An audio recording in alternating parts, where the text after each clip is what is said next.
actually, and we had only 200 of our boys of straights with the drums and that, and the noise was incredible. So you can imagine when there's 25, 30,000 people in here, then the buzz in the stadium is going to be very intense.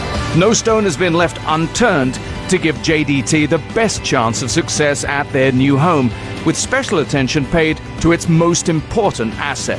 The stadium has just been finished, the actual structure of the stadium, but the pitch was the first thing we started. The office over here, but the pitch has been, almost nine months now.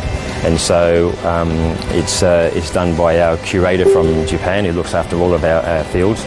So that was the most important thing that we wanted to do for the stadium. TMJ put a lot of focus on that, and the pitch is just absolutely impeccable. So much so that we had a monsoonal downpour here a couple of weeks ago. Rained for an hour and a half solid, and within 3 minutes the pitch is playable and just like had a drizzle. Every aspect of the Sultan Ibrahim has been planned to the minutest detail, and that is solely down to the vision of one man. Like everything at JDT, everything has got the touch of TMJ.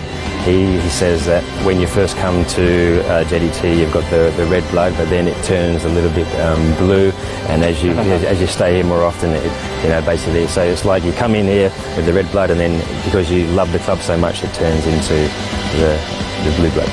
Well, with thanks to Alistair Edwards and everybody here at JDT, the stage is very much set. I think you'll agree. All that remains now is for the action to get underway. Back to you guys.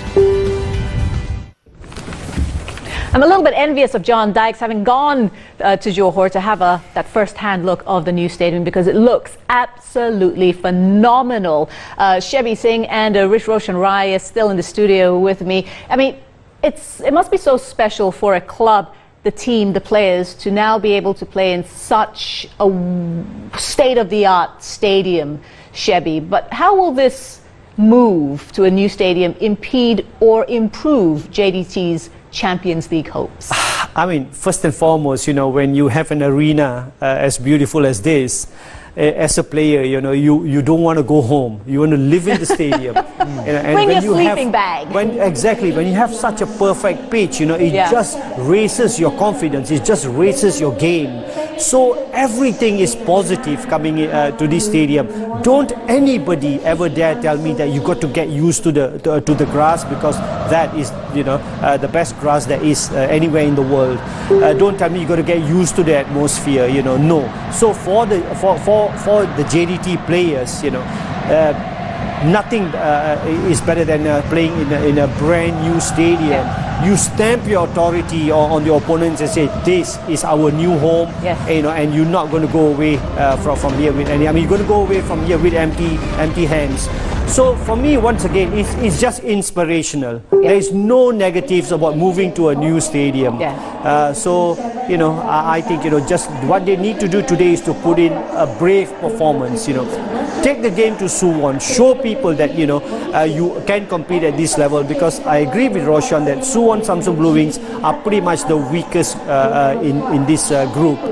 So for me, I think I cannot even look at any negatives about this brand spanking new stadium. The thing about Larkin Stadium in the past, when JDT played there, the atmosphere was fantastic. I think it was a 25,000, 30,000 seater stadium.